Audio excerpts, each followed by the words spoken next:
ImageKit DAM is the central place where you can store all your assets, whether these are product images, some ad campaigns you created, some social media posts that you created.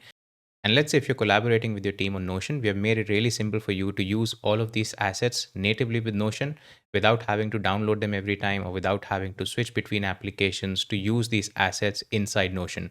All that you need to do is to just download the desktop app for DAM for either Mac or Windows. I'm on a Mac system right now, and the DAM app appears in the toolbar like you see on my screen right now.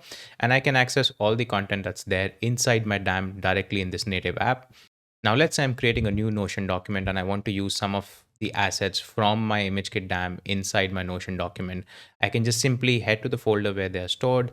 And let's say I want to use this particular asset, I can drag it onto Notion and it starts uploading. And it's available like any other image inside Notion. I can resize it, I can continue writing my rest of the content. And yeah, that's how you use all the assets inside your ImageKit DAM with Notion just by using the ImageKit DAM app.